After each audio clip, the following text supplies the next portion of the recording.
রহস্য, অদৃশ্য হয়ে যাওয়া আর ব্যাখ্যাতীত ঘটনা, মানব ইতিহাসের প্রতিটা বাঁকেই এই জিনিসগুলো আমাদের কৌতূহলকে উস্কে দেয়। পৃথিবীতে এমন কিছু ঘটনা আছে যা বছরের পর বছর ধরে গবেষক, বিজ্ঞানী এবং সাধারণ মানুষকে একই সাথে হতবাক ও মুগ্ধ করে রেখেছে। এইসব অমীমাংসিত রহস্যের তালিকায় আজ আমরা এমন এক জাহাজের গল্প শুনব, যা হয়তো পৃথিবীর সবচেয়ে ভুতুড়ে এবং অদ্ভুত ঘটনাগুলির মধ্যে অন্যতম। এই গল্পটা হল মেরি সেলেস্টের। এক অভিশপ্ত জাহাজের কাহিনী যা মাঝসমুদ্রে ভেসে বেড়াচ্ছিল, কিন্তু তার ভেতরে একটিও প্রাণ ছিল না। সালটা 1872, ডিসেম্বর মাস। আটলান্টিক মহাসাগরে তখন শীতের রুক্ষতা। কানাডীয় জাহাজ ডে গ্রাসিয়া তার ক্যাপ্টেন ডেভিড রিচার্ডসনের নেতৃত্বে নিউ ইয়র্ক থেকে জিব্রাল্টারের দিকে যাচ্ছিল।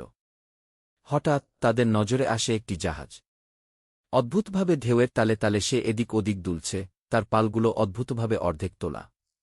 প্রথম দেখায় মনে হয়েছিল হয়তো কোনো দুর্যোগে পড়েছে জাহাজটি, সাহায্য চাইছে।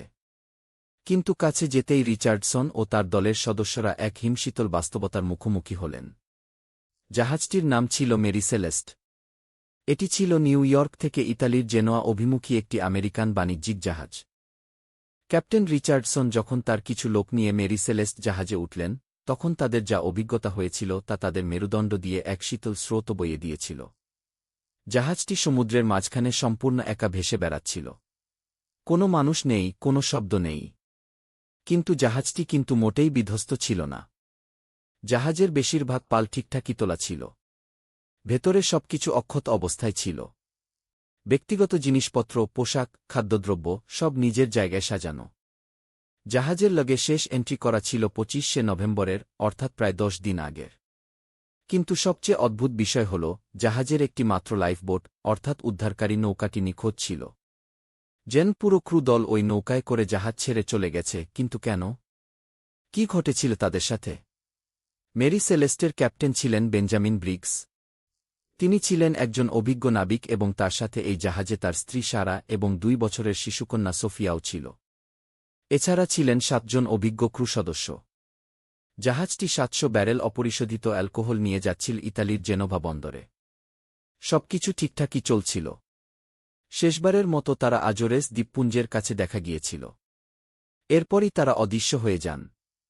মেরি সেলেস্টের এই রহস্য ইতিহাসে এক নতুন অধ্যায়ের জন্ম দিয়েছিল। কি কারণে ক্যাপ্টেনের মতো একজন অভিজ্ঞ নাবিক একটি সম্পূর্ণ অক্ষত জাহাজ ছেড়ে তার স্ত্রী, শিশু সন্তান এবং পুরো ক্রু নিয়ে একটি ছোট লাইফবোটে চড়ে মাঝসমুদ্রে ঝাঁপিয়ে পড়বেন, তার কোনো যুক্তিযুক্ত ব্যাখ্যা আজও পাওয়া যায়নি। নানা রকম তদন্ত শুরু হল। জলদস্যুতার সম্ভাবনা উড়িয়ে দেওয়া হল, কারণ জাহাজের ভেতরে কোনো লুটপাটের চিহ্ন ছিল না, মূল্যবান জিনিসপত্রও অক্ষত ছিল। বিদ্রোহের সম্ভাবনাও কম, কারণ কোনো মারামারি বা সহিংসতার চিহ্ন ছিল না। ভয়ঙ্কর সামুদ্রিক প্রাণী বা ভৌতিক শক্তির গুজবও রটল। কিন্তু সবচেয়ে প্রচলিত এবং বাস্তবসম্মত তত্ত্বটি হল, জাহাজের অ্যালকোহলের কার্গো থেকে গ্যাস লিক করার কারণে বিস্ফোরণের ভয়ে নাবিকরা সাময়িকভাবে জাহাজ ত্যাগ করেছিল। হয়তো ক্যাপ্টেন ব্রিগস ভেবেছিলেন জাহাজে বিস্ফোরণ হতে পারে, তাই লাইফবোট নিয়ে কিছুক্ষণের জন্য দূরে সরে যাওয়াটাই বুদ্ধিমানের কাজ। হয়তো তারা ভেবেছিলেন বিপদ কেটে গেলে আবার জাহাজে ফিরে আসবেন। কিন্তু দুর্ভাগ্যবশত হয়তো কোনো কারণে লাইফবোটটি জাহাজের কাছ থেকে দূরে সরে গিয়েছিল বা সমুদ্রে হারিয়ে গিয়েছিল। অন্য কোনো জাহাজ তাদের উদ্ধার করতে পারেনি বা তারাও তীরে পৌঁছাতে পারেনি। তবে এটাও কেবলই একটি তত্ত্ব। মেরি সেলেস্টের ঘটনা আজও এক গভীর রহস্য হয়ে আছে। এই জাহাজটি পরবর্তীতে মেরামত করে আরও অনেক বছর ব্যবহৃত হয়েছিল, কিন্তু এর সাথে জড়িয়ে থাকা অভিশাপ বা রহস্যের মেঘ যেন কোনোদিনই কাটেনি। 1884 সালে হাইতির উপকূলে এটি ইচ্ছাকৃতভাবে ডুবিয়ে দেওয়া হয়েছিল বিমার টাকা পাওয়ার জন্য, এবং এর শেষ ক্যাপ্টেনকেও এই অপরাধে অভিযুক্ত করা হয়েছিল। কিন্তু মেরি সেলেস্টের মূল রহস্য, তার নাবিকদের অদৃশ্য হয়ে যাওয়ার ঘটনা, আজও অমীমাংসিত রয়ে গেছে। পৃথিবীর এই সুবিশাল সমুদ্রে এমন কত রহস্যই তো লুকিয়ে আছে। কত জাহাজ, কত মানুষ, কোনো চিহ্ন না রেখেই অদৃশ্য হয়ে গেছে। মেরি সেলেস্ট সেই সব অমীমাংসিত ঘটনার এক জীবন্ত উদাহরণ, যা আমাদের মনে করিয়ে দেয় যে প্রকৃতির সামনে আমরা কতটা অসহায়, আর এই পৃথিবীতে এখনও কত কিছু আছে যার ব্যাখ্যা বিজ্ঞান আজও খুঁজে পায়নি। আপনার কি মনে হয় কি ঘটেছিল মেরি সেলেস্টের নাবিকদের সাথে? আপনার তত্ত্ব আমাদের কমেন্টে জানাতে ভুলবেন না।